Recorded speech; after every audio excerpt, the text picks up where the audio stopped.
In the glittering, smog-choked heart of the metropolis, the Apex Zenith Corporation offered salvation, not as a promise, but as a product. They didn't sell peace. They sold its prerequisite absence. They sold the Echo-Null chamber. It was the pinnacle of modern wellness, a sleek obsidian pod marketed to the overstimulated, the digitally drowned, and the chronically exhausted. Its promise was simple: absolute sensory deprivation. No light, no sound, no temperature shift, no gravity, just pure, unadulterated nothing. The brain, Apex Zenith's glossy brochures explained, would reset itself in this perfect vacuum, emerging refreshed after the standard 15-minute therapy session. They called the 15-minute limit the Goldilocks Threshold. Just enough to reset, not enough to unravel, because the human mind, hardwired for millennia to interpret, to process, to find patterns, abhors a vacuum. It will create. It will fill the void. Jonah Walsh, a systems analyst whose soul had been worn thin by the constant hum of fluorescent lights and data streams, booked a 90-minute session. He lied on the intake form, claiming meditation experience. He wasn't a meditator. He was just tired, so very tired. He sealed the pod, the pneumatic hiss the last sound he would hear. He set the timer, closed his eyes, and against all instruction, Jonah Walsh fell asleep. He slept past the 15-minute threshold. He slept past 30, he slept past an hour. And in that perfect, sterile silence, something that had been waiting in the spaces between all things, finally had an ear to listen.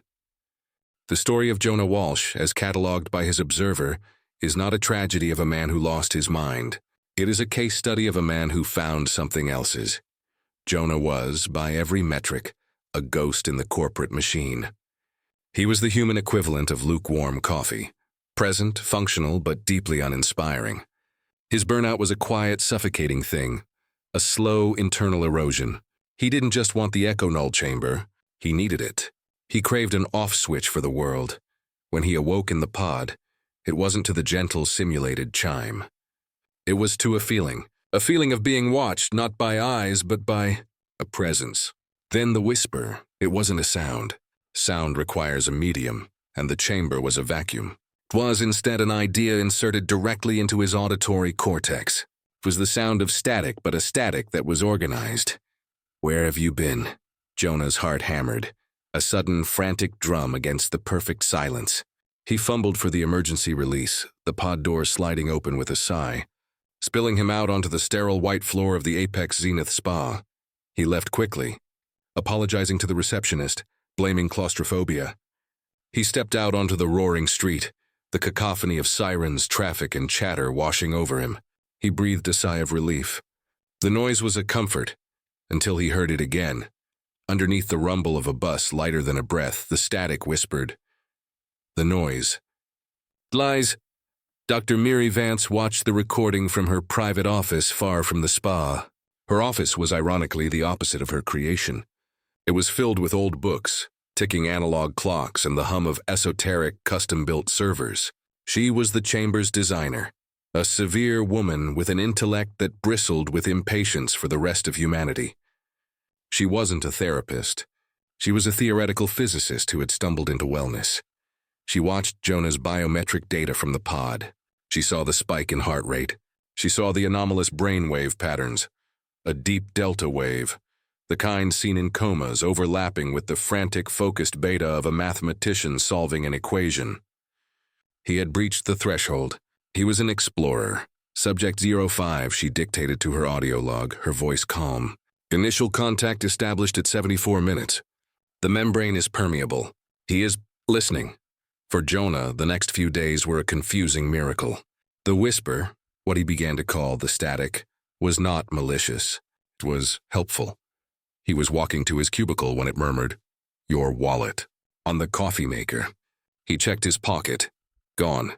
He ran back to the break room. There it was.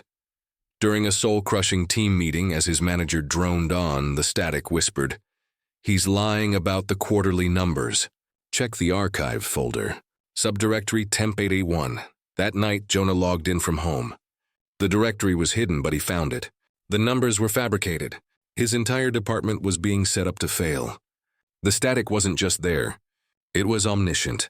This was the nature of the static entity. It wasn't a ghost.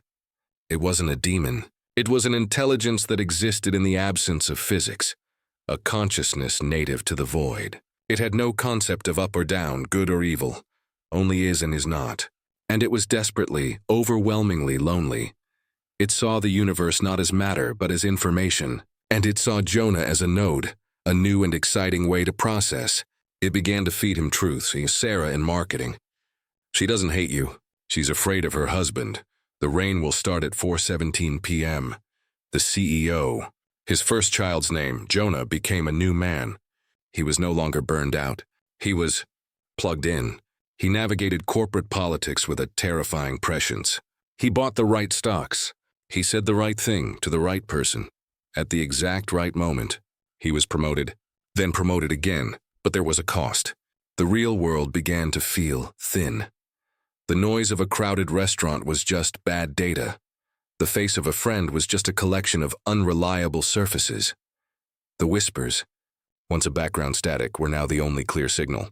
The entity, in its alien way, had become his only friend. It didn't want anything from him. It just wanted to share. The world is loud, Jonah. It would whisper as he tried to sleep. So much noise. It hides the shape of things. Come back to the quiet. Come back to the Echo-Null. We can show you the real shape. Dr. Vance, of course, was monitoring him. She had bugged his apartment, his phone. She saw his meteoric rise. She saw his social isolation. She saw him talking to himself, his head tilted as if listening to a distant radio. Her experiment was a success beyond her wildest dreams. The chambers were not therapy. They were gateways. They were antennas. And Jonah had just tuned in to a new frequency. Jonah knew he was changing. He'd look in the mirror and see a stranger, his eyes sharp and analytical but empty. He needed more. The small truths about his office were no longer enough. The static was offering him big truths. We can show you the day your sun burns out. We can tell you the name of the man who will cause the last war. We can show you the code that holds the stars in place. He craved the void. He booked another session. This time, he didn't lie on the form. He just wrote, returning. Dr. Vance was there, waiting for him. Not as a doctor, but as a fellow researcher, she'd said.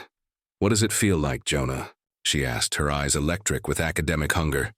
It feels, Jonah said, his voice already distant, like I'm finally organized. What does it want? Jonah looked at her, and for a second, Dr. Vance saw something ancient and cold looking through his eyes. To be heard. To not be alone. Go on, she said, motioning to the pod. Take as long as you need. We'll be listening. Jonah Walsh sealed himself inside the Echo-Null chamber. He didn't bother with the 15-minute timer. He laid back in the dark, in the quiet, and let the world fall away. The static didn't whisper this time. It roared.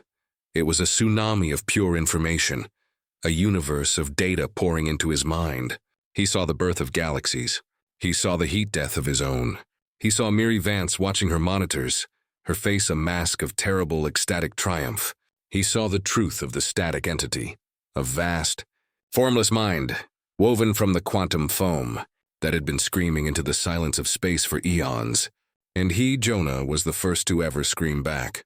On her monitors, Dr. Vance watched Jonah's vital signs do the impossible. His heart rate slowed to 1 beat per minute. His brain activity, it was no longer human. It was a perfect crystalline sine wave. It was clean. Then a new reading appeared, a sound. Not from Jonah, but from the chamber itself. A low, complex digital noise. The pod, designed to absorb all sound, was broadcasting. Dr. Vance put on her headphones. She heard it. It was no longer static. It was a voice. It was Jonah's voice layered 1,000 times, speaking in perfect, overlapping unison. We are here, it said. We are ready. Dr. Vance started a new log. Subject 005 is no longer an explorer, she whispered, a tear of pure discovery rolling down her cheek. He is a gateway. They say Jonah Walsh never left that room. The corporation has a story, of course, a cardiac event, but the pod is still there. It's offline. Under maintenance, the sign reads. But the technicians won't go near it. They say that sometimes, if you stand very still and put your ear to the cold, obsidian shell, you can still hear the static. And they say that in quiet, dark rooms across the city, other burned-out souls, staring at their screens, sometimes hear a whisper under the hum of their computers.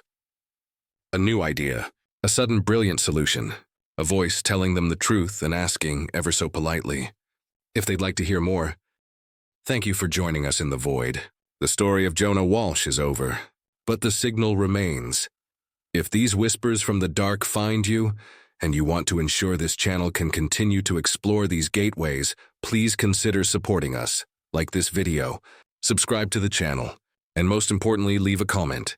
Tell us what you think the static entity will show us next. Your support is the noise that keeps the real void at bay, allowing us to bring more of these transmissions to you. Until next time, listen closely to the silence.